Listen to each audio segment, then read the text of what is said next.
It seemed like any other night. Cold, dark. Plus I got woken up at 4 a.m. about a crime scene after it took forever to drink myself to sleep. Can't they murder people while I'm awake? But it wasn't like any other night. This was a case that would spell my doom, and spell it with capital letters. Detective Lacey! You've got to come see this. Sullivan, where are the other cops? Did they leave you here without a babysitter? Well, they've been out investigating a suspected brothel all night?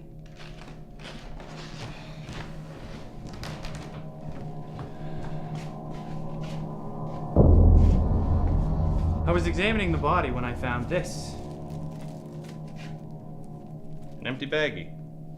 No, look, they're dog hairs. And he didn't have a dog, and I also found this. Well, it's better than that Norman Rockwell garbage. No, look at the date, it's circled. Oh, fascinating. But there's more.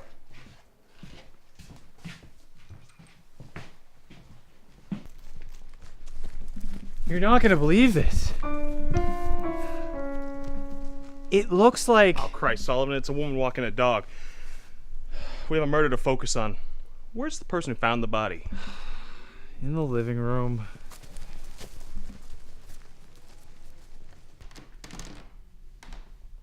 She was one hot piece of tail. Prettier than all the Douglas Street hookers put together. She had the eyes of Rita Hayworth, the lips of Lana Turner, and the bosom of an actress with a really nice bosom. Are you going to say something, or are you going to stare at my bosom all night? My name's Detective Lacey. I'd like to ask you a few questions. What is your name? Helen Baker. And what is your relationship to the deceased? Charles was my husband. How long were you two married? 3 weeks. Not even long enough to get a tan line from the wedding ring. I bet it was quite a wedding. Looks like Charlie was loaded. Yes, Charles owned an asbestos mine. What time did you discover the body? It was around 4 a.m. when I woke up and called the police. You see, I fainted when it happened. It was around 10 p.m. Charles and I were in the kitchen.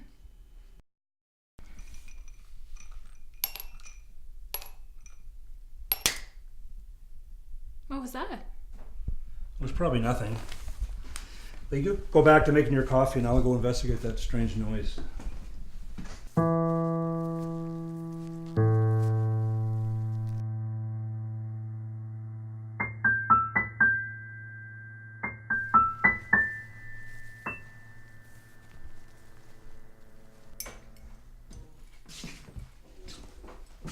So what was it?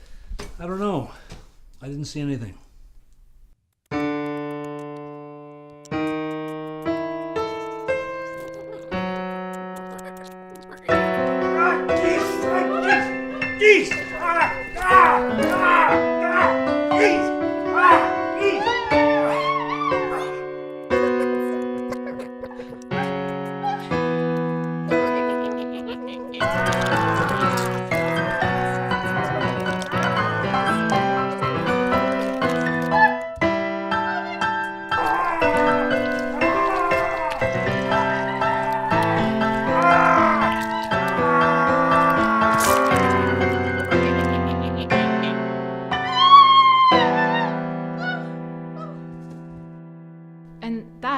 What happened? So do you have any plans for later tonight? No, why do you ask? It's just I noticed the date was circled on your calendar. Oh, Charles must have done that. I don't know why. Speaking of dates, that reminds me I'm back on the market now. I'll have to find myself a new man. Younger this time. Around your age.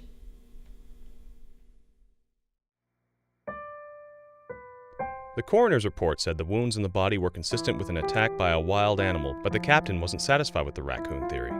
In fact, he told me I could shove the raccoon theory up my ass, which was a problem because that's where I would have pulled my next theory from. I've been staring down the evidence for over a week, but it never blinked at me, and I was starting to get dry eyes. I decided to take a break, so I went to see Frankenstein Meets the Wolfman. I thought the break would do me some good, but afterward, I still wasn't making any headway. Then around 1 a.m., someone started banging on the door like they were going to piss themselves. Detective Lacey, I've been looking through the Charles Baker case, and there's some stuff that I think you should see. 2 years ago, a rich guy from out west got murdered in his house. And apparently, he was attacked by this animal that had hair like a dog and a bite like a grizzly. The funny thing is this came not too long after he got married to this pretty little miss named Alice Mackenzie. Now I think... Okay, you leave the thinking to the detectives, Junior. Now run along. I think I hear someone double parking.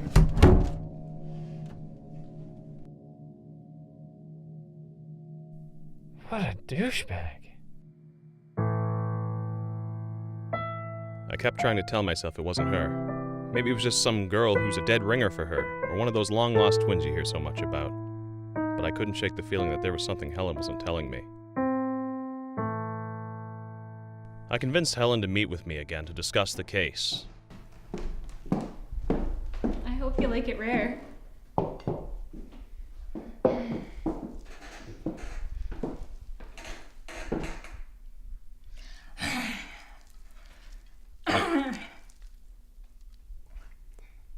So are you telling me that with all your dead husband's millions, you couldn't even afford some silverware? Silverware.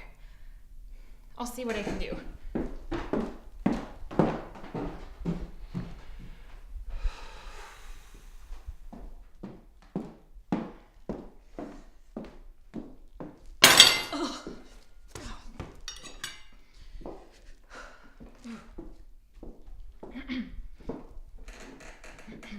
Say, you ever been out west before?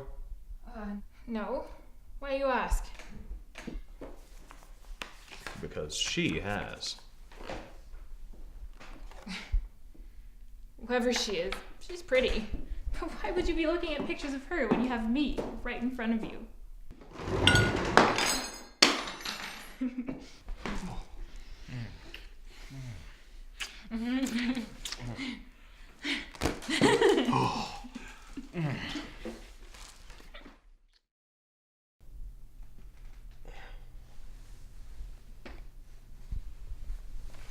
Maybe it was a mistake, but I'd do it again.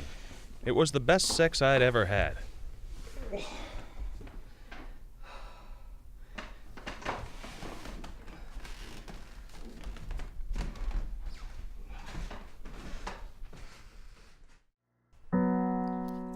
Over the next 2 weeks, I saw half a dozen corpses, but the only body I could think about was hers. I wanted to call Helen, but part of me worried that all I did that night was take advantage of a grief-stricken widow. So I sat there hoping that maybe she'd...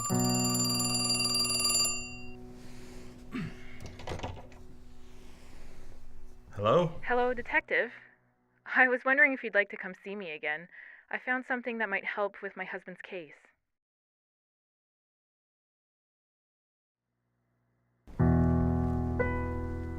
A month after I'd first met her, and there I was visiting her house again. I suggested we get together on a different night because my amateur astronomy group were planning to look at the full moon through our telescopes, but Helen insisted this was the only night that was good for her. Welcome back, Detective.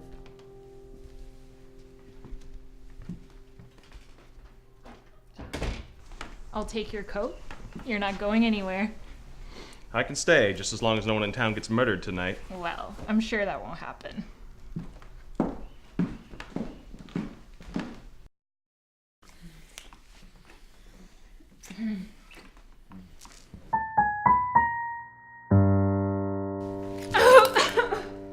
You okay, baby? I'm fine! Must be that time of the month. You seem a little tense. Why don't I get you a drink?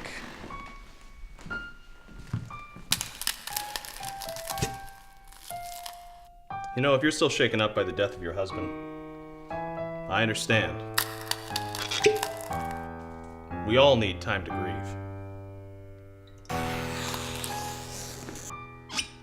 And if you feel like things are going a little too fast, that's okay too. I can work with that. Really, I guess what I'm saying is all I want is what's best for you. Well, looks like you don't need the liquor after all. Holy shit!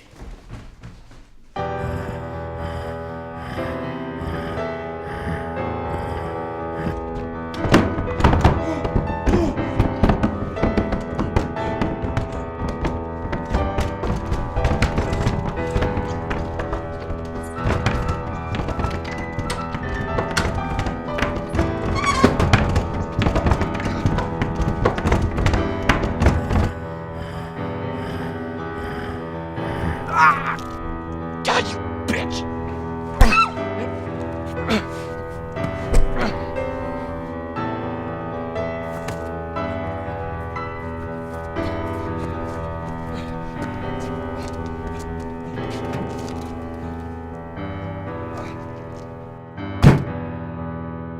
I didn't tell anyone what I found out about Helen. They'd never believe me. And worse yet, they'd probably take away my badge and replace me with some idiot. She'd been out of my life for nearly a month, when suddenly...